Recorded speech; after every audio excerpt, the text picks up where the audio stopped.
If you could do anything differently, like looking back, is there something you would? I certainly expressed the idea that I'm not afraid to push the envelope, at least a little bit. And like, I almost wish that I had done that even more.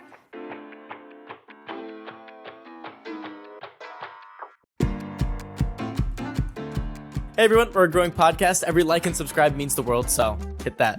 Charmed, I'm sure. I'm your co-host, Jack Neel, and I'm with my host, Tejas Hullur. Today we have Serena, or Glamdemon2004, an internet personality who's created a strong cult-like audience dubbed the Demonators.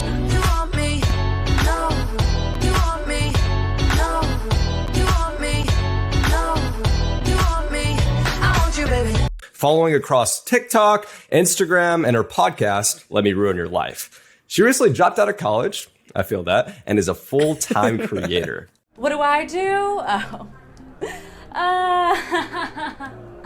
Oh, you know how it is. My career isn't about what I do. It's about who I am. Content is king. I'm in the creative business. She recently profiled in the New York Times and honestly is the queen of New York City. Period. Wow. Jack, that was pretty good. I love Thanks, that. sweetie. I couldn't agree more. Hi. Yeah. How are you guys doing? Good. How are you? I'm gorgeous and marvelous. Let's start with why Glamdemon2004? How'd you make that username up?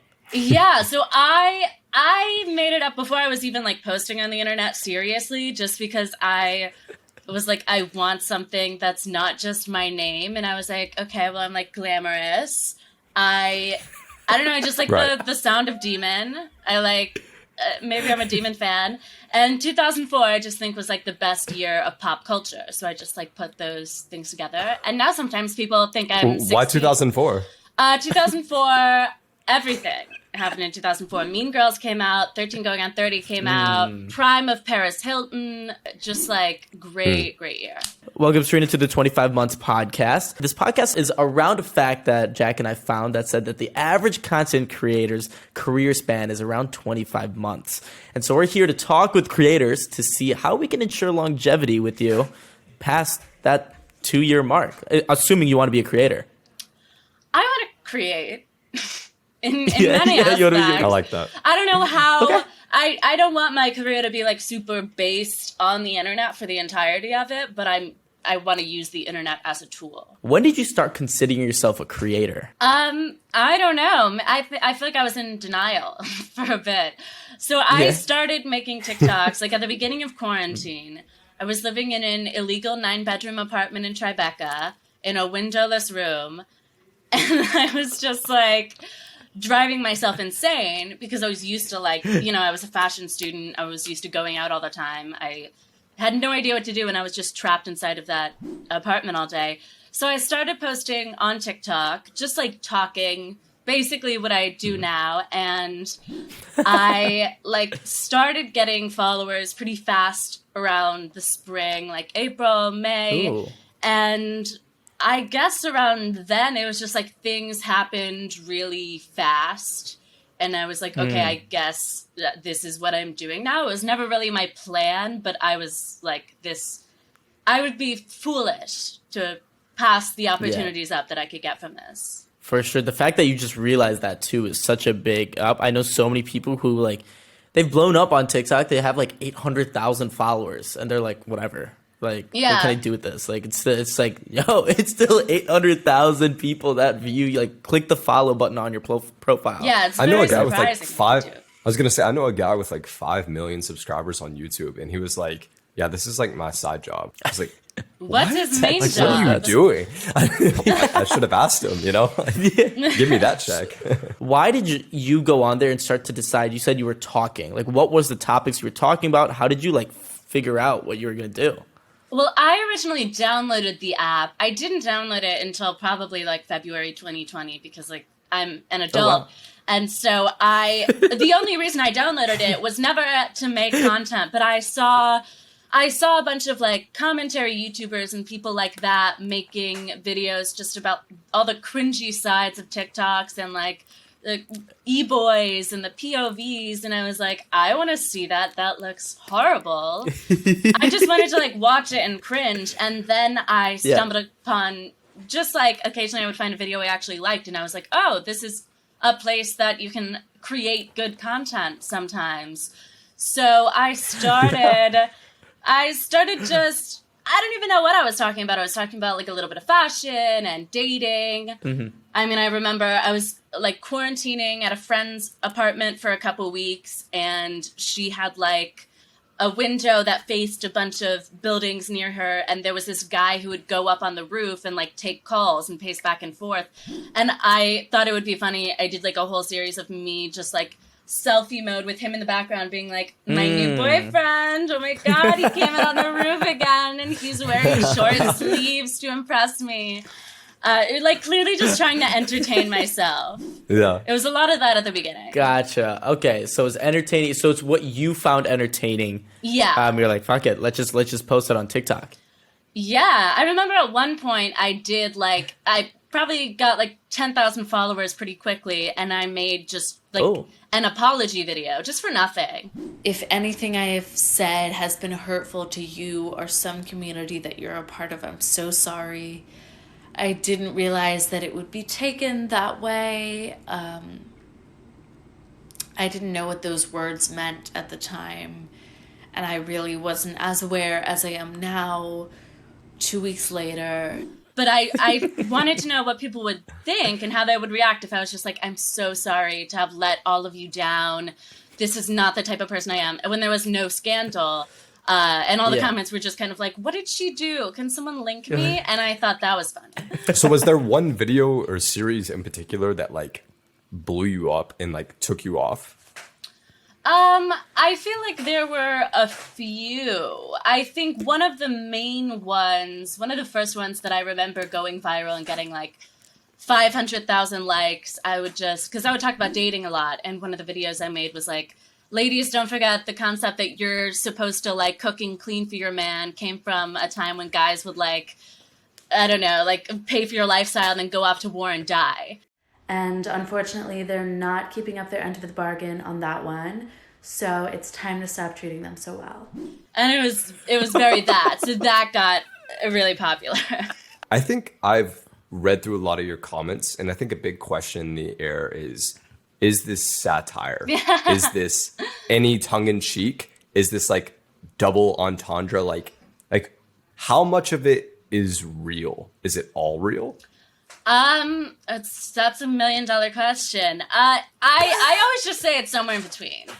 Like it's sometimes I'm being totally genuine. Sometimes I'm like, I'm just gonna say this because I think it sounds funny. I might not necessarily believe it at all, but I'm gonna have fun saying it. Mm-hmm. But generally it's somewhere in the middle. Like, I mean, similarly to me finding a lot of inspiration from stand-up is like a comedian goes up there and their material and sense of humor is of course based in who they are as a person, and they can't have that material without that. But do they play it up a bit sometimes? Do they maybe have a bit of a shtick that they can exaggerate at times? Yeah. So I don't know. That's a good point. I feel like I'm not particularly concerned with being super genuine or relatable. I think I want people to have fun. So that's my main priority. So you said you went to FIT? I did go to FIT, 3 years. Gotcha. Would you, 3 years? 3 years. Dropped out. Yep. Did you not like college? Did you? I liked college in a lot of ways. I mean, I liked the creative aspect, and I liked that it got me to New York, and especially going to school in New York, it really, like, I don't know, puts you in the real world very fast. It's not like a typical college experience. So I liked that part. And I don't know, I felt more than anything, it was just kind of useless to me. I had grown to like kind of hate the fashion industry the more time I spent in it and around it. So I was like, I don't. What about the fashion industry? Just the fact, I mean, my thing about the fashion industry is I don't know. There's so many ethical issues with it, like when it comes to like the environment and how clothing is made. And there's not even like a salary to back all of that up. Like you're getting paid not a lot of money to make the world a worse place. And I was like, what's the point? Wow. That's crazy. What was the dream job going into FIT? I started Gotcha. out studying fashion design. So I guess I wanted to be a designer. I don't actually know if I had a concrete goal at any point. And I did that for 2 years, and then I switched over to fashion business and did that for another year. So it was just kind of that. I mean, I learned a lot of creative stuff and a lot about business, but it wasn't anything that I felt would particularly serve me. It's interesting. So why hasn't your focus been like more so on fashion-based content? You know, like you obviously like that's a part of your persona and like having like good fashion, but like have you ever considered making content directly about that?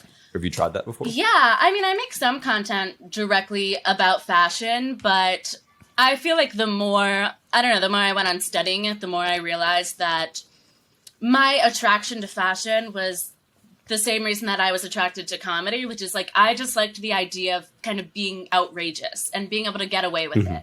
And the idea of like, just something over the top that is a part of your life and a part of your career. So I feel like I kind of lost interest in fashion and got more interested in comedy as I realized that. And also I just don't really like fashion TikTok. I think it's a lot of just like trust fund girls in their West Village apartments telling people what to buy in Shein this week. I have to talk about it because I'm getting so sick of these grown fashion and lifestyle influencers who log onto here wearing a micro cardigan made of petroleum and act as unpaid spokespeople for the fast fashion industry. This drive to like be outrageous and get away from it. Like, is that something, or get away with it? Is that something you've done like all of your life? Or like, do you think like how were you doing that before TikTok, you know? Yeah, I mean, I was kind of a shy kid growing up, but I always had, I don't know, I guess like unconventional interests. So I just liked that kind of thing. I did speech and debate in high school, and I really liked the fear in Jack's eyes. Oh, man. Speech and debate? Yeah. One sec. Do you recognize this logo? I can't really blurry. see it. Oh, yeah. Well, hold it closer to the face. Yeah. Hold it closer to your face. Did you take that off of your foot? This is my sock. These are speech and debate socks. Oh my God. What event did you do? Well, let's see what event you did. Speechwire. Wait, can we guess what each other did? I want to do that. Go. You do Wait, that. Well, I know what you did God now. damn it. All right, I'm going to guess. I feel like you did debate. I'm going to say Lincoln Douglas debate. No, we did the same thing. Oh my God, intern. Poi. Program or oh my God, I love that was my main event, yeah. That's so funny. So, as someone who doesn't understand, give people the what is background. this? Yeah, what is this? Poi is an event. Okay, so there's like Poi, P-O-Y? P-O-I. Program Oral okay. Interpretation. So basically, it's on the speech side, and it's particularly like the interp side, which is kind of like, it's like acting, monologuing, stuff like that. Ooh, so you have this little black binder, and you choose a topic, you find like, I don't know, prose, poetry, articles, whatever you want to talk about on there, and you kind of like splice it through this binder, and like, I don't know I haven't done it since high school. Yeah, basically you make an argument out of it. Like it's all centered around the same theme. To everyone like who doesn't know what speech and debate is, like me knowing that Serena does speech and debate, like just makes so much more sense about like all of our personalities and stuff. Like there's actually a lot of kids that did speech and debate that are like, I guess you could say social media stars or influencers or creators. Yeah. And it's because it goes so hand in hand. Like, and speech and debate is even taking advantage of this. They're even like implementing. There was a TikTok category at like one of my state tournaments, and it was make this kind of TikTok, and it's because it's so like intertwined. Like, someone, for example, that does a speech and debate thing. You know, Call Me Chris.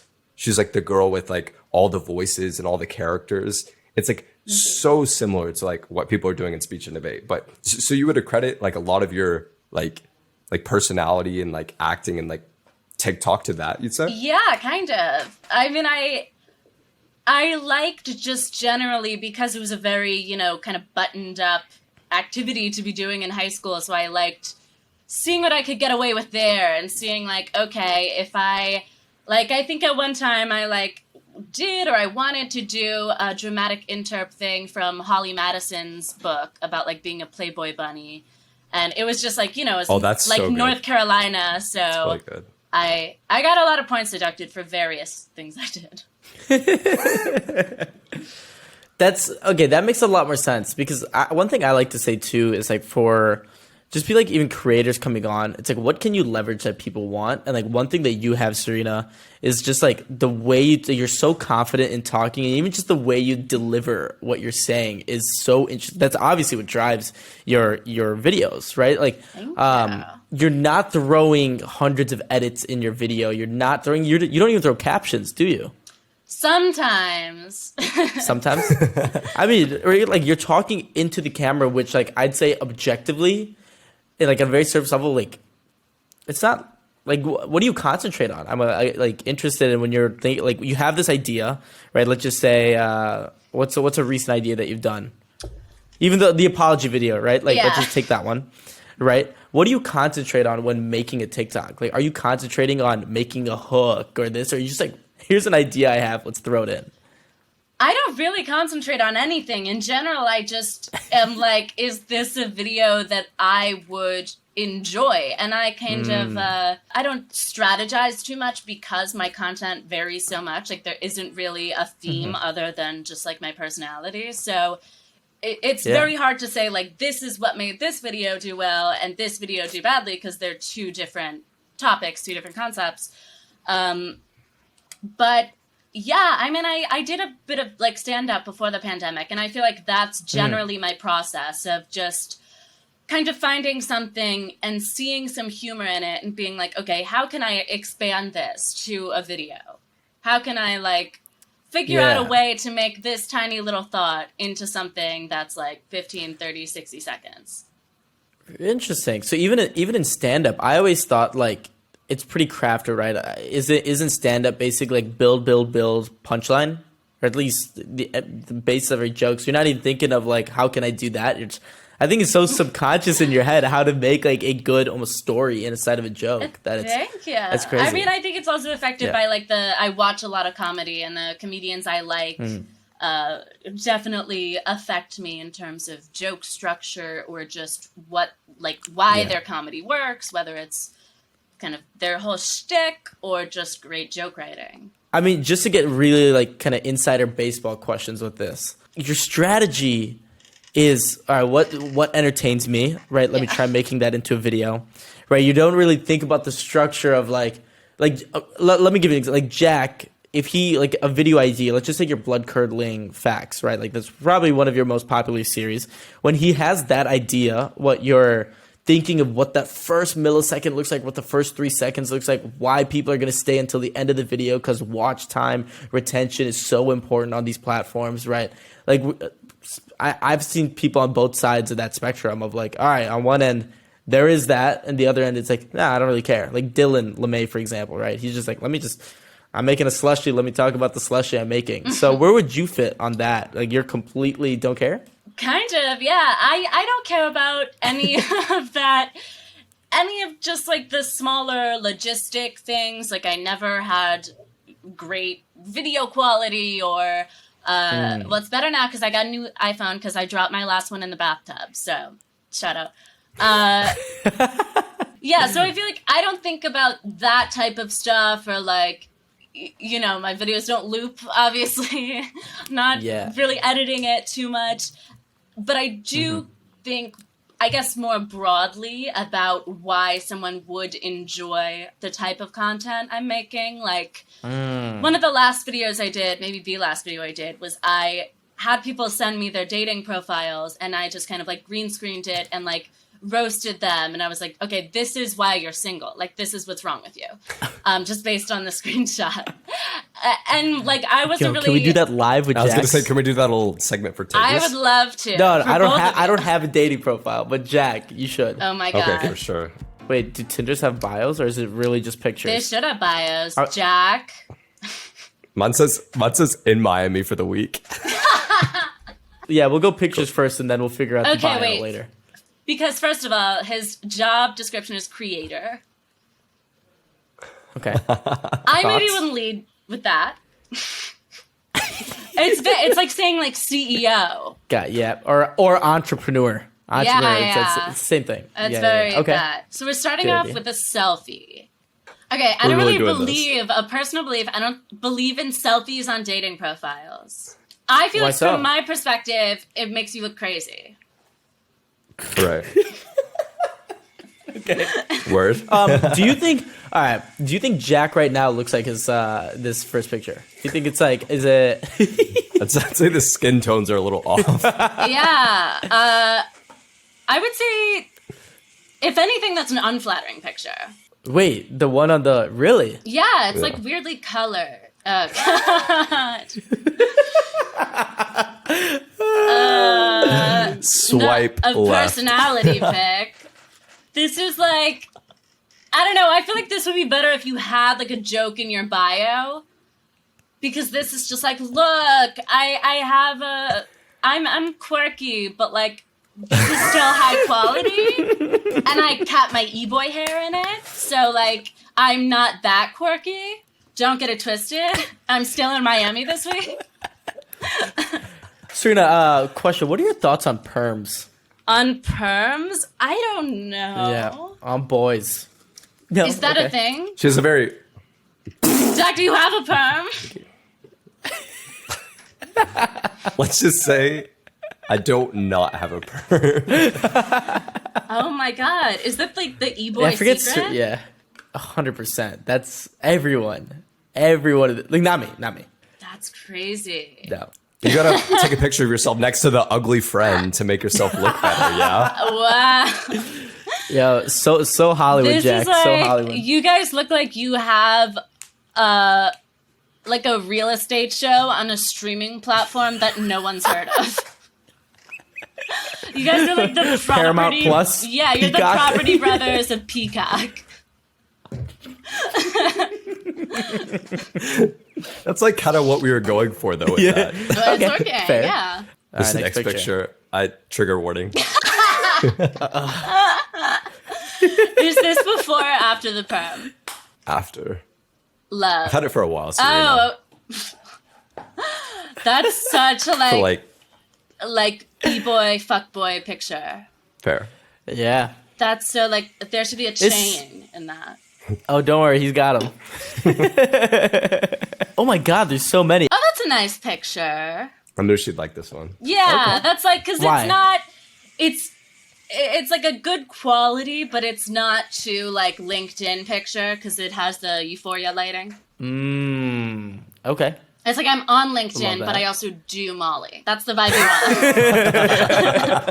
want. I think it only goes up from here. That's another just Why like... are there so many? Yeah, this is just like another e-boy picture.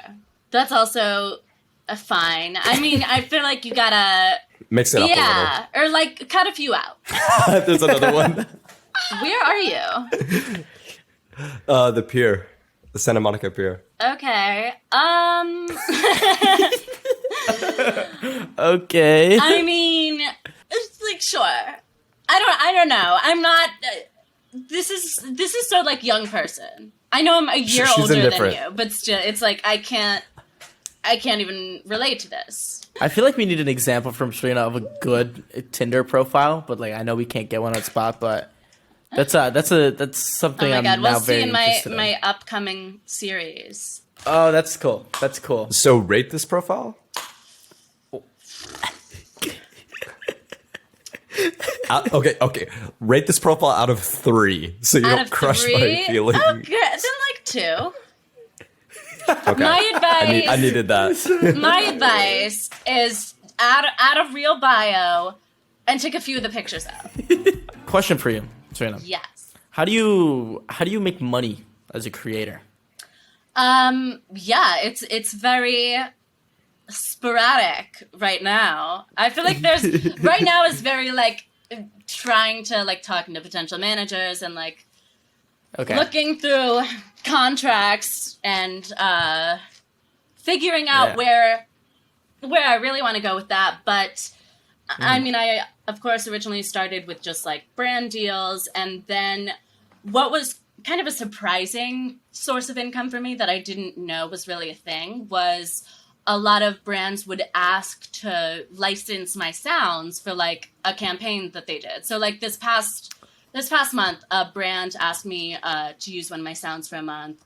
That's just me. It was a video of me like wearing a dress, being like, look at this dress, look at this dress, look at this dress, girl, look at this dress, look at me in this dress. What? Is that crazy? And it went super viral, and now a lot of people use it for like their fit checks. And this company was like, really? Yeah, this company was like, we'll pay you if everyone who's promoting our dresses can use that sound in this like month-long campaign. I've actually never heard of that. Yeah. Like, for that method of monetization. So like when you made that video, did you make that in mind? Like, I want people to use this sound, or were you just riffing? No, I don't know. I feel like people have found ways to use my sounds in a way that I didn't even expect. It's not even something that I typically think about. Like I had another one where I was responding to someone asking me why do you talk like that? And I was just like, this is a great question. The answer is that I'm annoying. And that like blew up, and so many people used it, and it was crazy. How do those deals get structured, if you don't mind answering, of like people licensing your sounds? Like, would you think if I'm a company, I'm like, hey, I love the Derek sound, I'd love to pay you for it. Like, what do you say there? Like, how much would I be looking at if I wanted to license it? Yeah, I mean, it's hard to say. Like, even the first time a company reached out and asked to license one of my sounds, I like just screenshotted the email and sent it to a bunch of my friends, and I was like, how do I do this? And like not a lot of people really knew. But I feel like I do charge more than I do for like a regular brand deal if it's a sound that's like blown up and I know it's a company that like has money, because I did have a company use a sound without my permission. It was like originally a girl was doing a sponsored post for them and used my voice as the sound, but then they like, whatever it's called, like greenlit it to use as a legitimate ad when you open TikTok and you'd hear my voice. That makes sense. So if they're listening, you will be hearing from my lawyer. They already have. Wow. Oh, they have? Yes. I'm That's trying crazy. It's complicated. As you should. Yeah. Get that bag. Get that bag. Of course. That's a really cool. So do you think you have a better idea now, like of how to charge for one of those?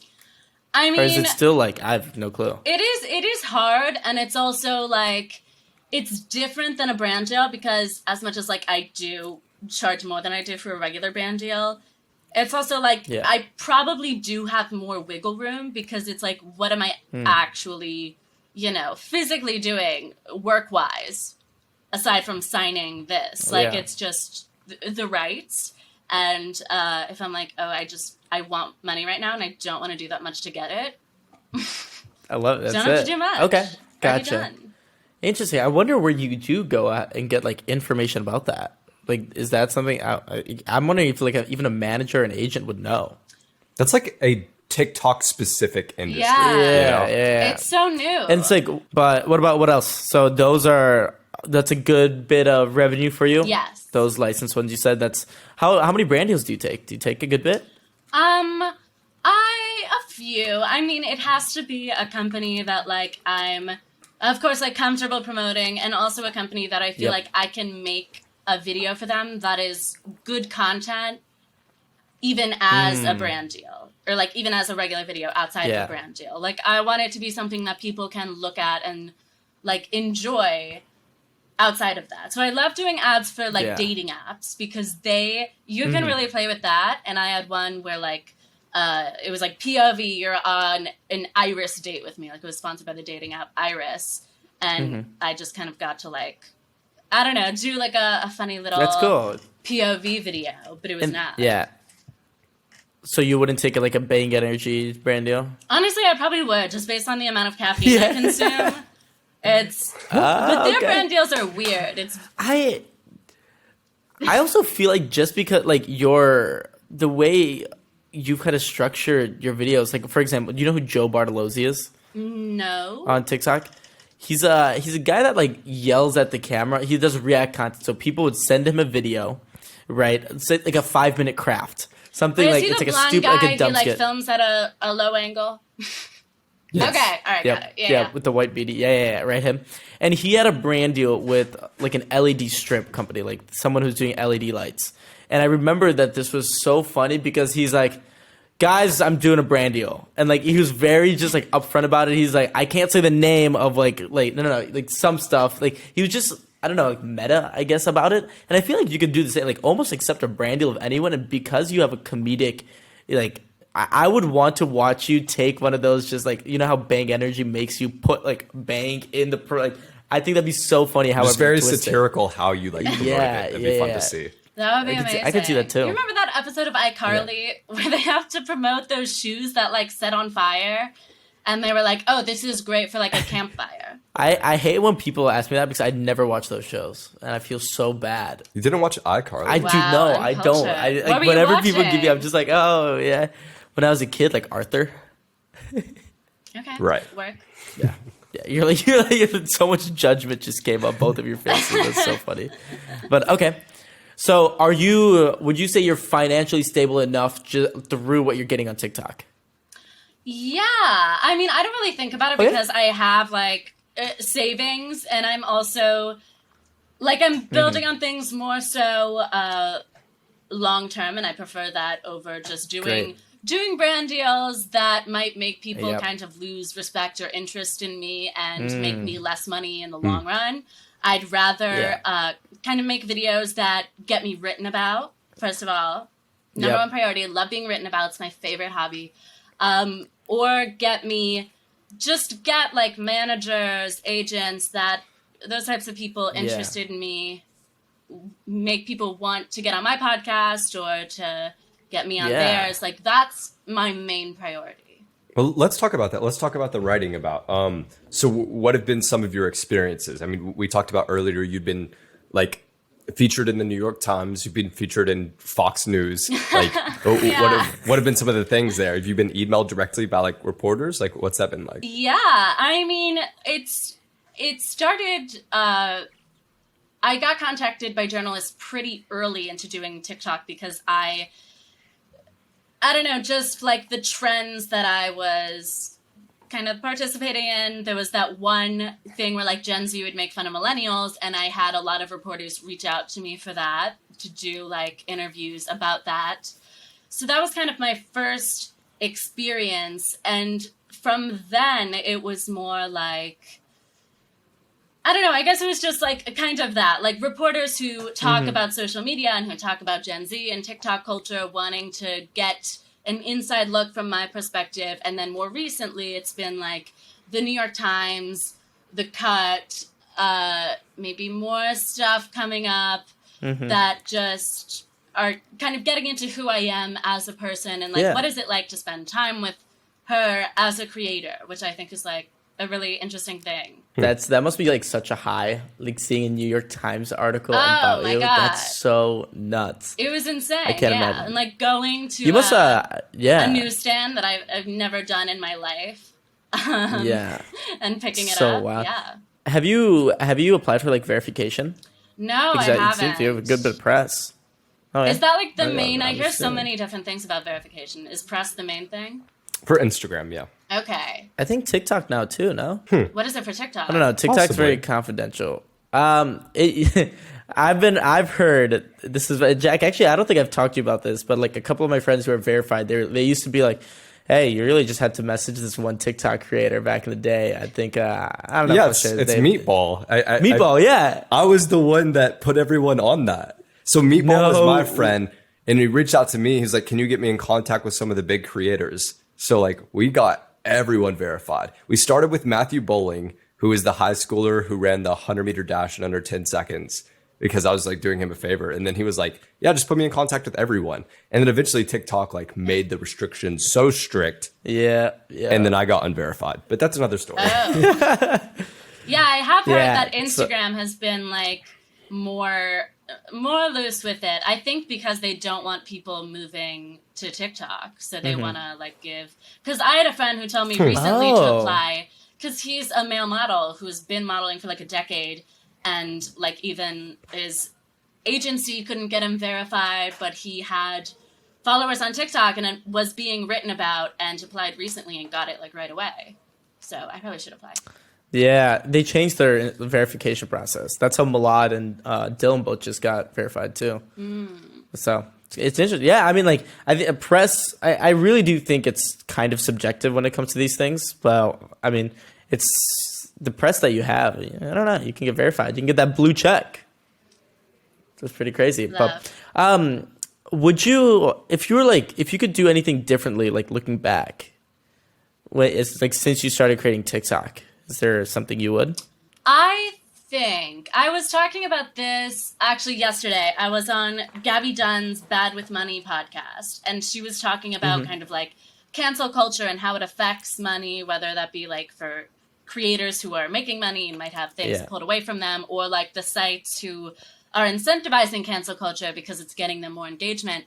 And I was talking about how I built my platform off of being not really edgy. Like I didn't use that much dark humor, but it was very much, I certainly expressed the idea that I'm not afraid to push the envelope, at least a little bit. And like, I almost wish that I had done that even more, because it kind of bites you in the ass later on if you don't. And it's like, oh, why aren't you making this perfect, wholesome, family-friendly, God-fearing content? And it's like, oh, I was never that person. Yep. Yeah. So I think, if anything, I would maybe be a little bit more edgy. That's crazy. I love that. I mean, talking about that, how much press did you get for being canceled right there too? Like, I guess two questions. One, I'm assuming you're just saying that you would want to be more edgy. You wouldn't regret that moment putting that TikTok out? Oh, no, not at all. I think we place way too much emphasis on looks when it comes to building confidence, because some of you guys have not read a book in years, don't know how to do your taxes, have no sense of identity outside of the internet, and can't speak in public, and yet every morning, there you are looking at yourself in your full-length IKEA mirror going, "You're so hot. You're the prettiest girl in the world." Okay, and? Even if that were true, and let's be honest, who cares? Spell Pharaoh. Tell me what the FTC does. Name a single hobby of yours outside of media consumption. Exactly. Not hot. I mean, because the thing is, I could have probably not gotten that press at all. Probably like let it die down and just like not said anything, or been very apologetic and reached out to people individually and been like, I'm so sorry that you interpreted that video in that way. What I did do was get on Twitter and like every 10 minutes I would be like, I'm in my cancel era, I'm in my reputation era, like where were you in Glamdemon2004 got canceled? I really like pushed it. Even though people got a canceled necklace. Yeah, wait, I have a new one. My best friend made this. No way. Yeah. And we got one. Okay. We got one to Caroline Calloway actually recently. We went to one of her readings and gave it to her. Oh my gosh. Okay. Yeah, so I think I did that, and I'm sure it could be interpreted as a bad move because, of course, the PR thing is like lay low, let it die or whatever. But I was like, I want to have fun with this, and I want to, I don't know, just the fact that this situation is so ridiculous and that this little thing is becoming a controversy. Like, why wouldn't I have fun with it? Why would I act like this is some tragedy that I have to lay low and avoid? For sure, especially in the fact that, like, I mean, I honestly feel like you didn't do anything. I feel like you didn't do anything. Like, that's crazy too. It'd be different if you were like, oh shit, like I fucked up here. But that's I know I've seen you play it off, and I think that's so smart. Did you see any effect on like? Did none of it really get to your head, like mentally, like fuck, like the internet kind of hates me right now, or were you really like the entire time like this is so funny? It was a little bit of both, because I was never really like, oh my God, everyone hates me, because everyone who I like really knew and respected, like my close friends and like the creators who I had known since the beginning, were reaching out to me and being like, what the fuck is this? Like, why are you getting so much flack? This is so ridiculous. And so I was like, okay, obviously I care about those people's opinions more than I care about 15-year-olds on the internet. So if I'm looking to like get some sort of grand moral judgment, like I've gotten it from the people who are honest with me and know me in my life. But I do think more than anything, as far as like negative emotions go, I was just kind of anxious for like what could happen. Like I was... Yeah, you never know. Yeah, you never know. Even though I didn't really have like a situation in mind that, you know, I didn't have like a deal that could have been taken away or anything like that. But I was still kind of paranoid and just checking like my comments a lot and like name searching a lot, which I stopped doing. Thank God. Learned my lesson. I bet. So is that something that like you're worried about because you create such cancelable content, like such controversial stuff, you know? And it's like, that's kind of the point, you know? But like looking down the line with brand deals and collaborations, and like, if you want to like go into like general media, like film, stand-up comedy, like do you have any worries there on being controversial? I mean, not really. I feel like I would if I was just thinking about myself and like, you know, the creators my age who are on the internet. But whenever I need perspective, I'm just like, okay, who do I idolize? Who did I want to be when I started doing things comedically? And the answer is people like Joan Rivers or like Anthony Jeselnik, Eric Andre, people who had a ton of controversy and yet were still wildly successful and able to take all of that in stride. And I was like, do I actually want to be like, God, who's an uncontroversial comedian? That's a good point. I mean, like Bill Cosby up until recently. Do I want to be Bill Cosby? No. Yeah, for sure. Yeah. And like, what does cancel even like mean? Like, this is something KSI brought up in an Impulsive podcast. He was just like, imagine you're in basically in a relationship with someone and the world tells you can't hear from them again. Yeah. You know, it's like being canceled is like just taking a vacation as a creator. You're going to come back in 3 months and you'll be fine. Right? You can see that with Dobrik right now. You can see that it doesn't make like, what does canceled even mean? And anyone who has actually had their career ruined, like had a very successful career and it all went like, it was all gone. They probably like touched kids or something. Like they did something crazy. It wasn't. They did that. If they did a joke, they can bounce back. I love it. Unapologetic. Yeah. Canceled. Always. We're that. We're that friend. That's so funny. But I mean, I guess so. Okay, you mentioned that you started creating around last. You want to say March? Yeah. Or before that, Marchish. March. So what does that make it? That's like 12 plus 6. Yeah, 18 months. 18 months. Right. So according to the statistic, you have about 7 months before your life's done. Your life's done. What's your plan? I guess like this sounds so interviewy, and I hate this question, but it's the most concise way of doing this. What's the plan 6 to 12 months from now? Where are you gonna be, Miss Serena? Where am I gonna be? I mean, I definitely, like, as we talked about with, like, what we think about when we're making videos, is I've always thought about things strategically from a very broad perspective. Like, I always think about, like, getting people to like you and your content. I'm a big fan of The Art of Seduction by Robert Greene. And just the general idea of, like, giving people kind of, like, a taste of what they believe that they're missing in their life from a very broad, abstract view.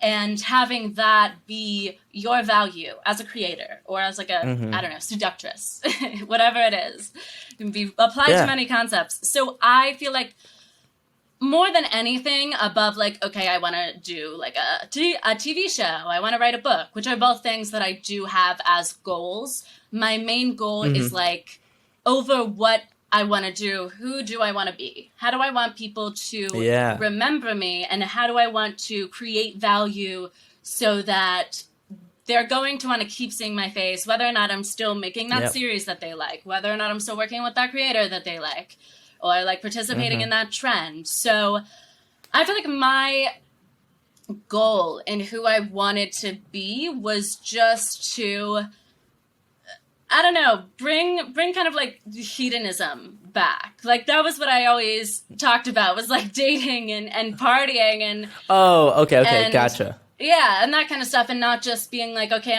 I'm gonna get on the internet and scold people. I'm gonna be like, I'm gonna, I don't know, have an Aperol Spritz and get on TikTok and like talk to the girlies, like just having fun. I love it. Having fun, be you. Creating value in that way, I think, is most important to me. And when you say creating value, are you looking solely at like entertainment value, or do you want to be like give like educational value too?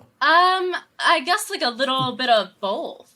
Like edutainment. Yeah, I always looked at kind of the entertainers, the like comedians I valued and looked up to, and it was very much like I looked at them and I was like, oh, so they inspire me because I understand that it's okay to be like them, whether it's like to be over the top or to like make jokes that push the envelope or to just be unapologetic.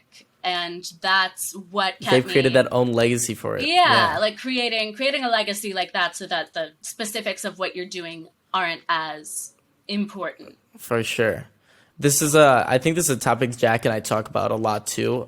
Are you familiar with the idea of like a parasocial relationship?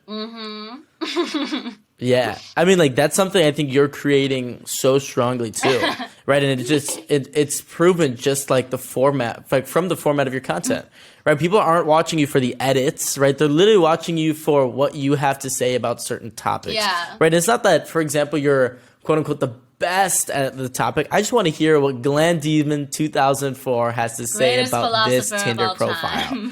Yes, there we go. And I don't know. I think that's something like for sure. If you can have that community that wants to hear you, then your possibilities are endless. Yeah, that's something that like Jack and I, we constantly argue because we used to be both. Like you actually, okay, funny story. I'm connected with the like bullish through Serena. Serena's actually the one who DM'd me. Yeah. And you've known me like when I was making those talking head videos, right? Where I would like talk about something personal finance, crypto, now creator economy, right? Jack does the same too, right? Of like not in that niche, but like talking head videos where it's like here's some blood curdling facts, right? Here's some unusual deaths, right? And when I was with some other creators, I started to really realize what the power of parasocial relationship is. And I mean, there's pros and cons to it, right? The cons of I don't know what that was. Oh my god, New York, baby. New York. No, I was saying, the cons of it are the fact that like people are following you around. Like, do you get recognized often? Yeah, I get recognized pretty often. It's funny because like That's living cool. in New York, I see how like I can see my demographics in real life because neighborhood by neighborhood. The amount I get recognized changes so much. Like when I'm in Midtown, no one's recognizing me. But when I'm downtown, you know, near the clubs, when I'm in Williamsburg, Lower East Side, like where the young people who like party are, I get recognized every time I'm there. So it's really interesting. Do you like it? To see. I do like it. Yeah. Yeah. It's a cool. surreal feeling. Yeah. For So sure. back to the parasocial relationship, like, do you have any advice for creators, like trying to build that cult, like similar to the Demonators, for example? Like, what are some things that you do to like maybe engage with your audience? Like some strategies you use? You talked about Robert Greene's The Art of Seduction, which I find fascinating that you employ those techniques in your content. But like, is there anything specific that you think you're doing right? I mean, I feel like a lot of it was just kind of unintentional. Like, I remember when I didn't even have that many followers, and I hadn't done a brand deal. I wasn't even thinking about that type of thing. Someone had messaged me like, "You're so good at marketing yourself. You have such a cohesive image." And I was like, "I do?" Like, that hasn't even occurred to me. Yeah, I mean, I would say for those creators, read The Art of Seduction. I highly recommend. Yeah. That's cool. Yeah, it's really interesting to like think about parasocial relationships in that way, and like what you're appearing to provide for those people or what you're actually providing for those people. Yep. And just building off of your own strengths and building off of your own values and thinking like not just, you know, anyone can be, I mean, not everyone can be like a David Dobrik type, but like anyone can, in some small way, start like the kind of cultish thing he has going on. But the question is like, do you actually want to do that? Exactly. Or do you want your friend to like not lose his eye? Is the question. Yeah. So, yeah, think about like your values and what you want to see. That's funny. What you want to provide for your audience, who you find yourself very much attracted to, not just like in the way of, okay, they have this many followers and they just got this deal, so I want to be like them, but in a way that's like, okay, I have to like keep watching this person's videos, no matter like what follower count they're at or anything. That's my strategy. No, I think that's interesting too. One thing I look at too, it's like, do you know who like MKBHD is on YouTube? No. He's a tech reviewer. He basically like he gets all the new products, like Apple products, iMacs, like even Android stuff, and he basically tests them out, right?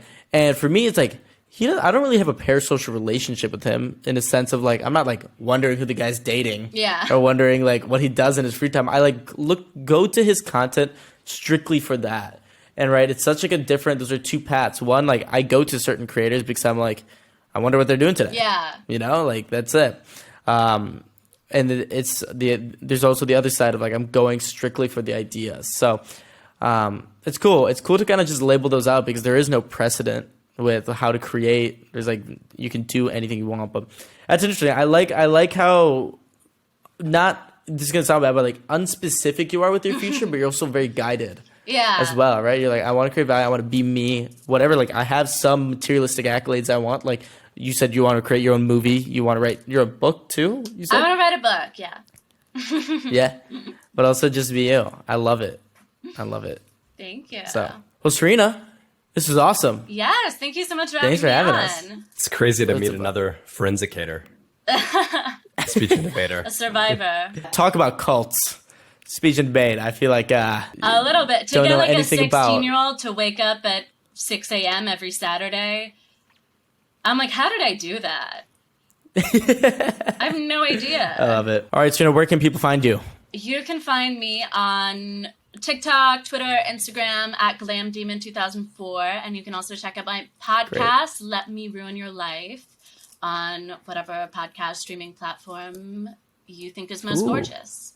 Gorgeous. I love it. Well, like and subscribe this one too. 25 months. Yeah. So after Let Me Run Your Life. Yes. Okay. There we go. Feminism. What else? How do we end this thing, Jack? Smash that notification bell and let us know what future guests you want to see on 25 months. He's an actual YouTuber, so he understands this stuff, you know.